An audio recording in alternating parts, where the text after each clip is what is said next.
Isn't this a beautiful old sewing machine? A classic 1950s Pinnock sewing machine, metal construction, lots of chrome, just an awesome look. I love this mid-century look. Reminds me of some of the big old American cars with lots of chrome.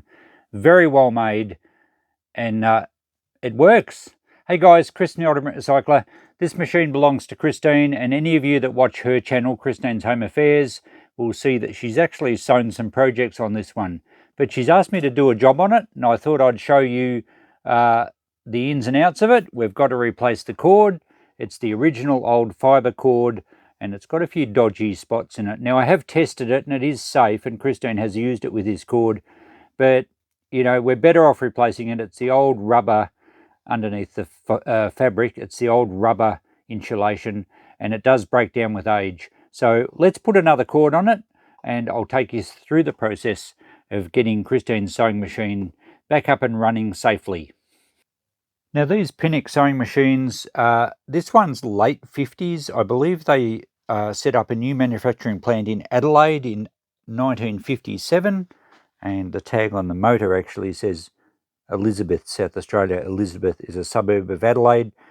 The company actually started in the 1890s in Sydney, and they did manufacture these machines in Australia. I think even the motors originally, and this would have been made in the Adelaide plant.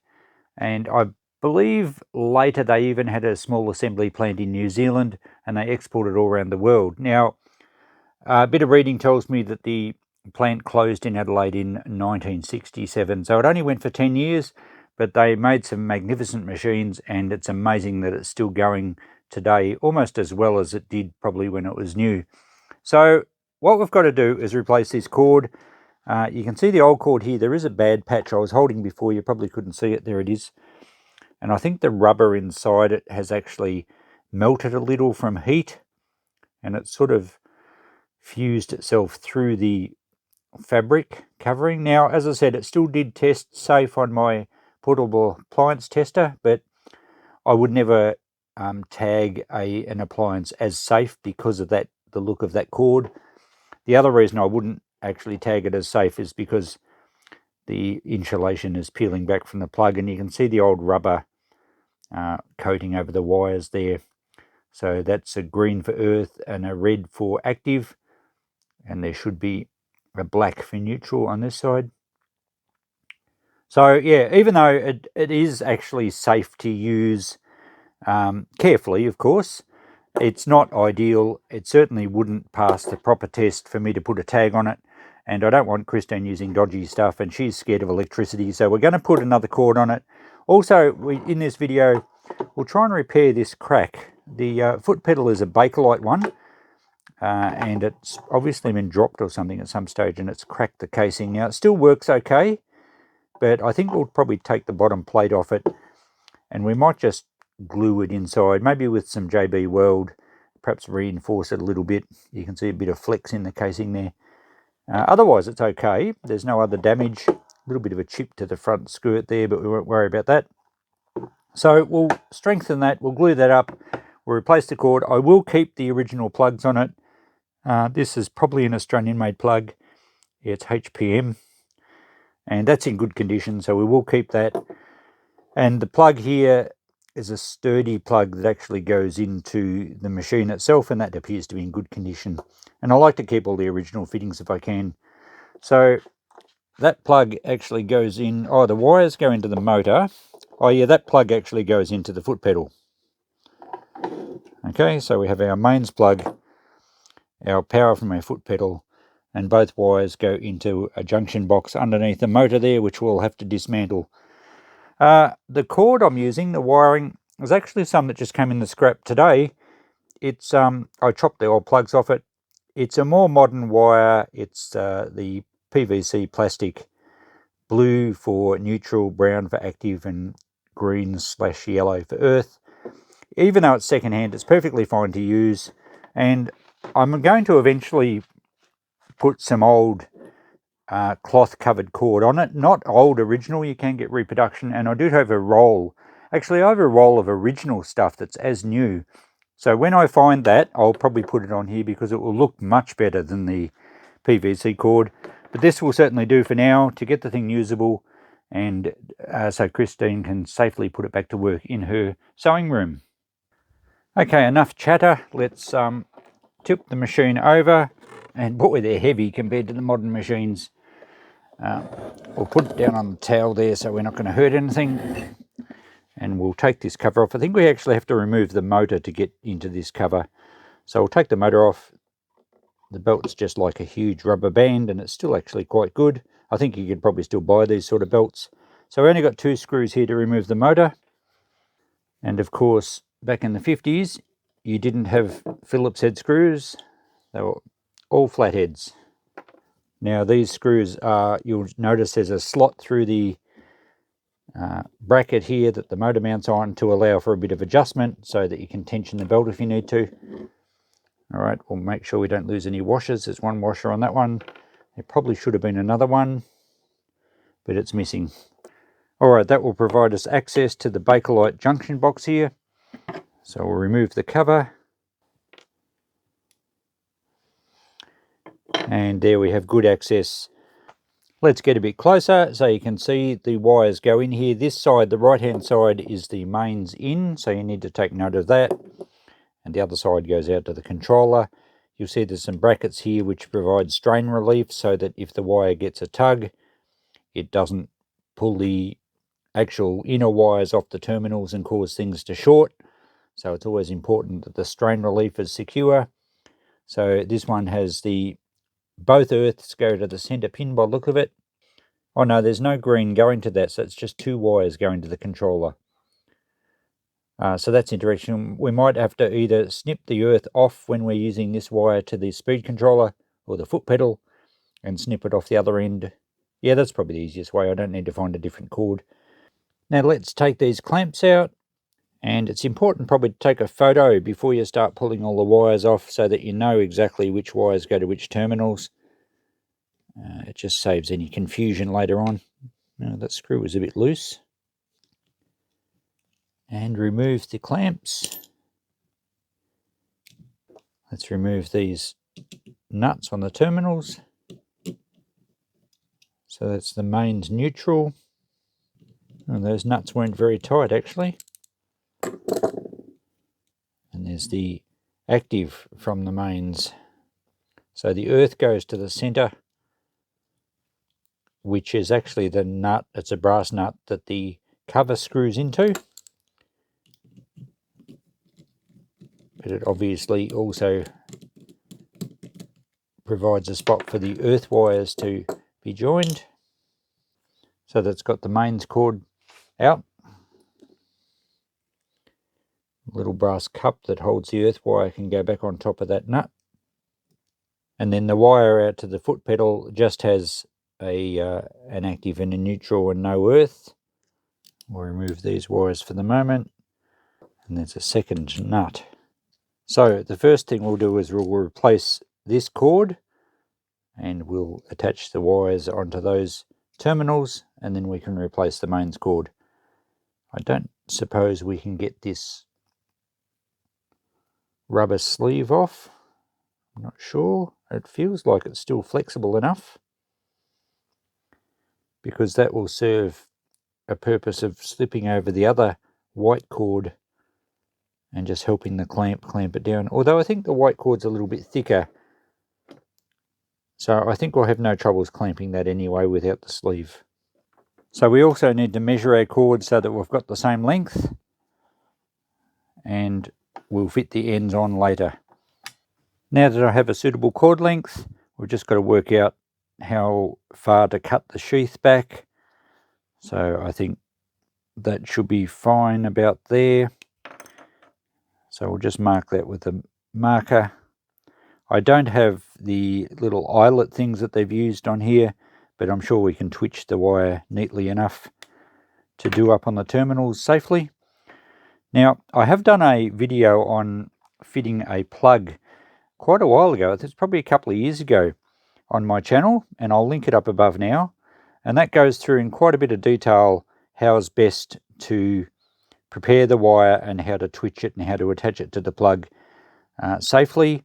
Now you do need to check where what your local rules are, because certainly some countries, but even some states in Australia, Queensland is one, that you're not actually legally allowed to work on appliances without being qualified.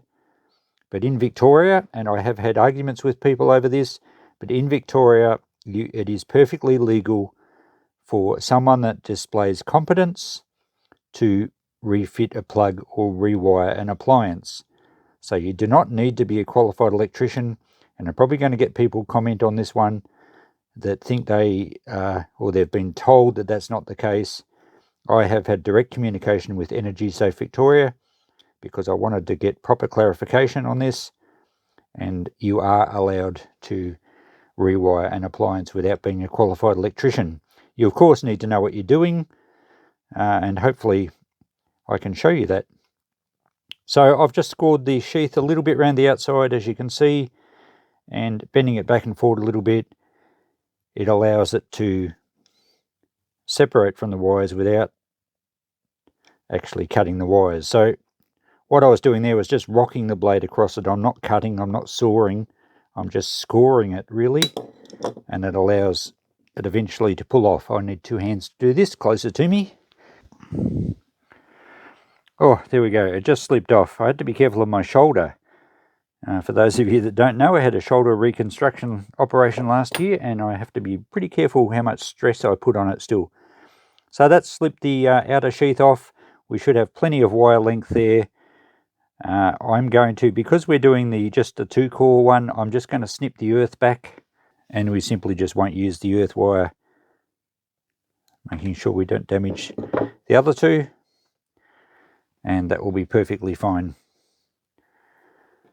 So I won't go into detail about trimming the wires back or anything. I do have a proper fancy wire stripper, but also sometimes I just use side cutters by crimping it and putting it close to my chest and giving it a tug. And that didn't work.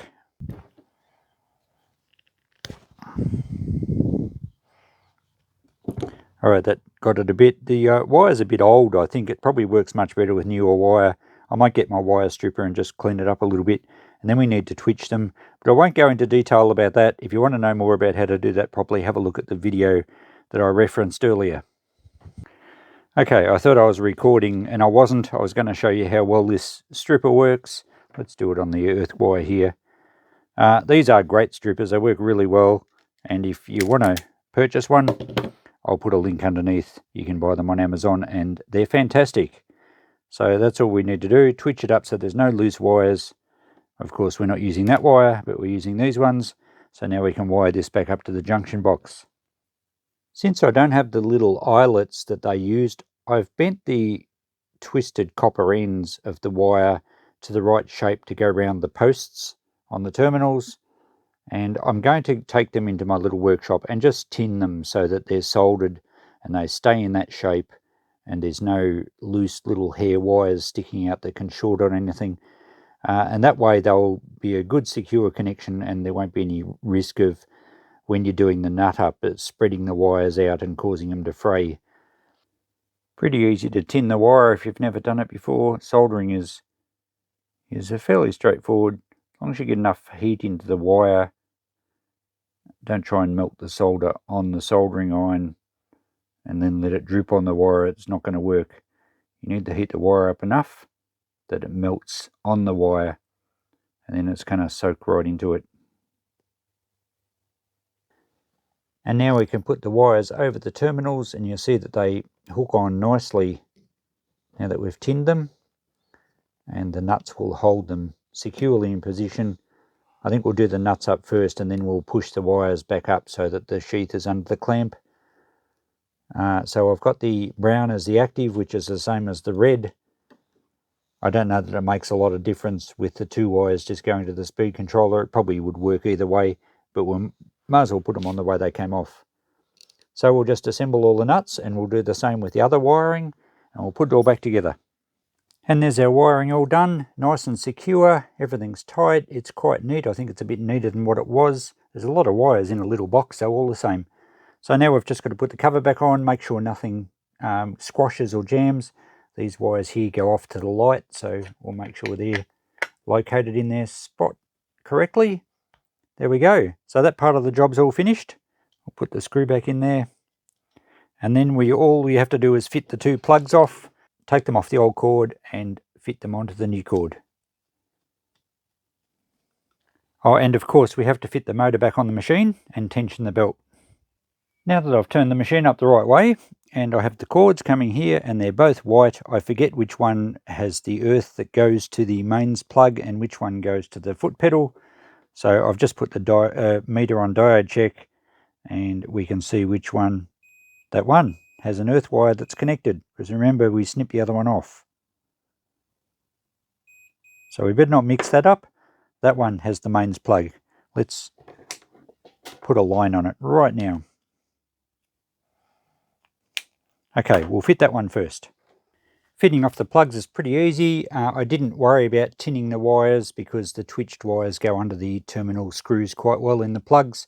I did cut a little bit of a bit of rubber off a cord boot that I've saved from an appliance that I've scrapped. I do always save these boots because the cord was, well, the previous cord was very loose and I've made it a nice snug fit there. So the plug's all good and I've double checked that the earth is good. The plug that goes into the foot control, really just the two wires. As mentioned, I've trimmed the earth wire back. So these basically, what I'll do is I'll just crimp these in half with my thumb and twitch them over so they're double thickness. They will hold in those terminals nicely. They do travel around the outside of these pins, and I've got to remember before I wire them up to actually put this boot on first. Many people have forgotten to put the boot on, and whoops, in fact that's the wrong way, it goes that way. I think everyone on the planet at some stage who has rewired a plug has forgotten to put either the plug boot or something on the cord first before they've wired it up. So I'll just wire these into these clips, put this back together, and it's ready for a test. There we go, that one's wired up safely and securely. Let's put the cap on, make sure the spring terminals are in the right position, and then we can put the little nuts in the back here. Hold them in position. We almost need 3 hands for this. In fact, I think we'll do one nut at a time. Put the screw through.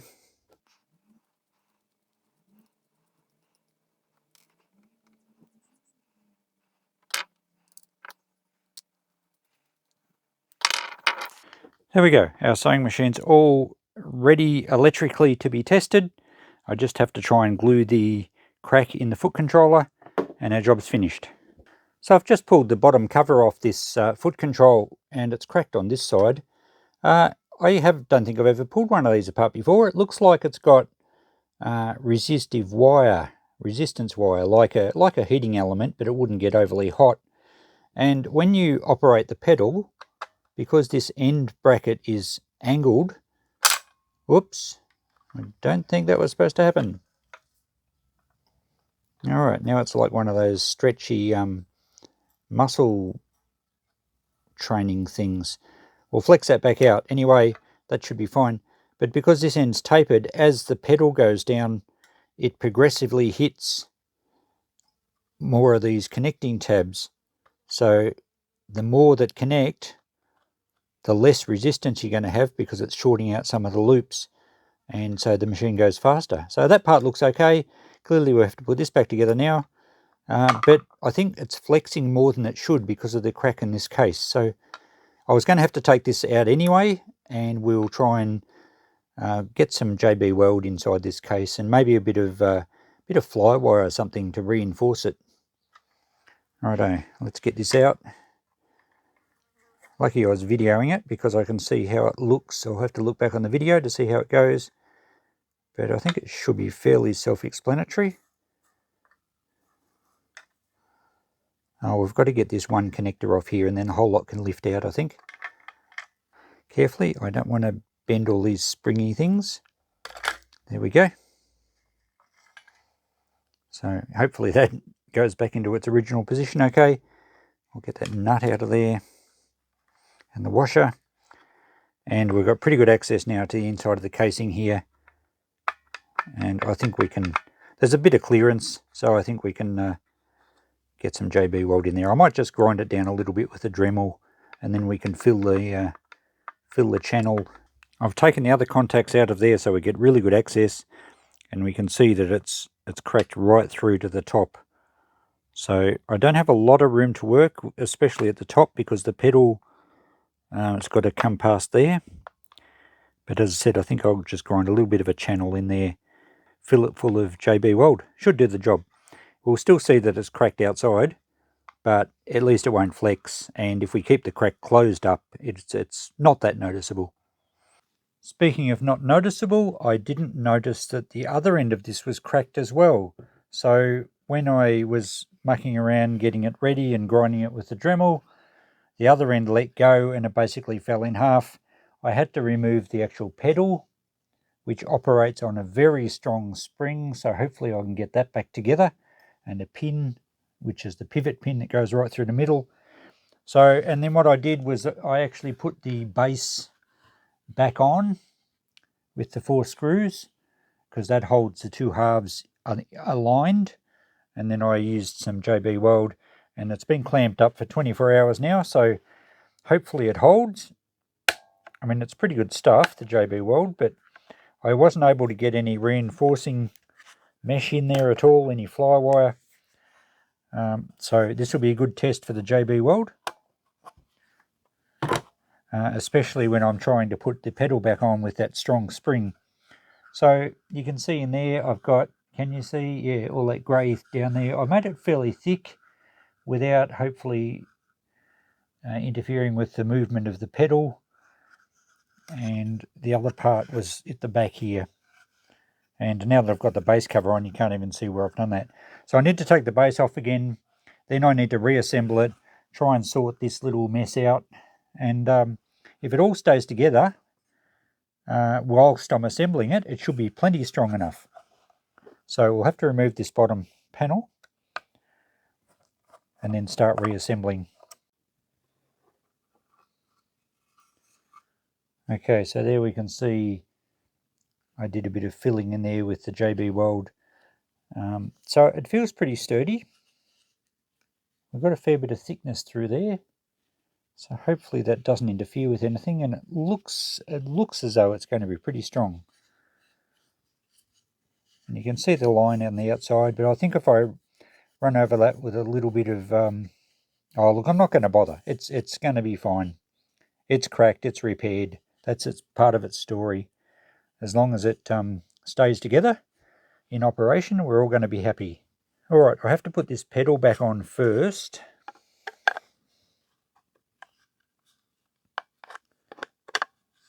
So there's a pin to go through. We've got to somehow flatten this spring out while we do it. And there's a little circlip that stops the pin from sliding out. That almost looks like a homemade circlip actually. I wonder if they lost the original and someone made one. Okay, the pin's going to go through fine. Flattening this spring out is going to be a bit of a problem. Okay, I think I've got a screwdriver in here to hold the pedal open,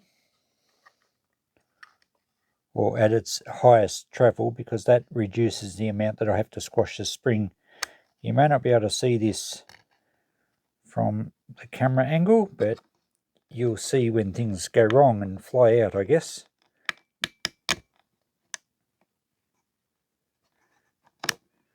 Oh, I think we nearly got it.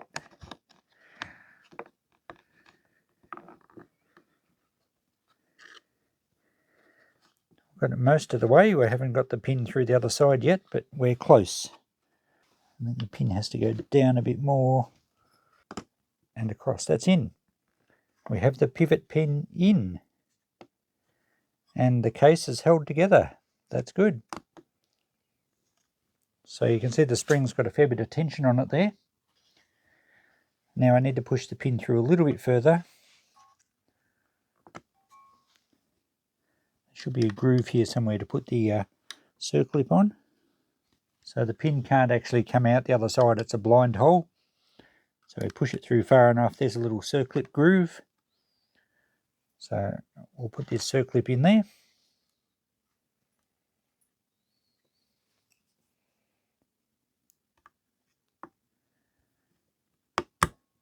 Beautiful. Oh, the case looks like it's held nicely.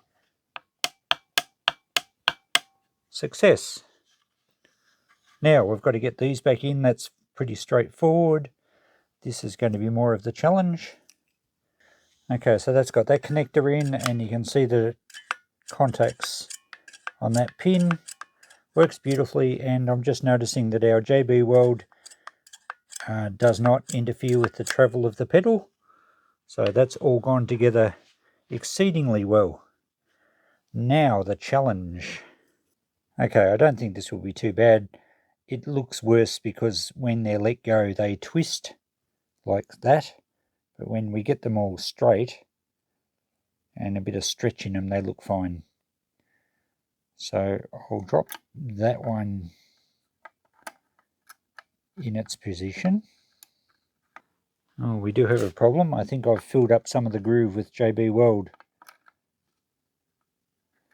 I might have to do a bit of grinding. Yes, I've put too much glue in there and I didn't realise that has to drop down into the groove.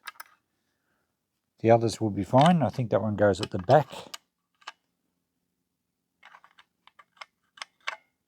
I'm not sure which way they go. Okay, I was wondering exactly how I was going to get this JB Weld out, and I've just got a little drill bit in the Dremel, and it's a nice sharp bit, and because the JB Weld's been 24 hours, it probably hasn't got as hard as it's going to get, and I can just use this little drill bit, almost like a milling tool, and I think that's going to work well. It'll open out the slot enough for that piece to go in. That's working really well. So where's our piece we've got to fit in there? This piece here. So yeah, we've got to go a bit further. It's got to be flush so that the base can fit over the top of it. But that'll clean out all right. There we go, back together. It was actually much easier than what it looked. It looked like it was going to be a tangled nightmare. I just looked back on the video I took just to make sure I got these brackets in the right place. And once I had it right, I just basically stretched it out and dropped it in. We've got that nice and flush now after a little bit of grinding with our Dremel. So it's all good. The case still feels solid. So it looks like it's a win for JB Weld. I just have to put this nut back on here to secure this clamp or this connector, and then put the back cover on. Then we'll see if the sewing machine actually runs. Alright, now we have our foot control fixed. Works beautifully. I'm pretty happy with that repair. You can barely see the crack at the back. It closed up pretty well. The one at the side's not bad. I could certainly clean it up better. There's a few remnants of JB Weld sort of where I didn't clean it off properly, but it seems to be a very strong repair, so pretty happy with that. Now we can plug this in the front. We have the machine powered up through the portable appliance tester, so we'll turn it on. We probably should connect the earth of the appliance tester to make sure everything's safe. We should have a good earth on that pin there. And it tells me the earth is a pass. Everything's a pass. We have power to it now. I don't know how to turn the light on. I'm not even sure where the light is. And I think if we just press this, it might go. Look at that. Beautiful. Now, if you want to see more about this machine, check out Christine's channel. It's Christine's Home Affairs. She has actually made things. She's actually sewn things with this machine, and that seems to work beautifully. So our control works fine. Oh, there's a light. There's the light on the end, I think. Is that a switch? There we go. Beautiful. All right, she's all fixed. We can take it back to Christine. It's safe. It's been rewired. We repaired the cracked foot pedal.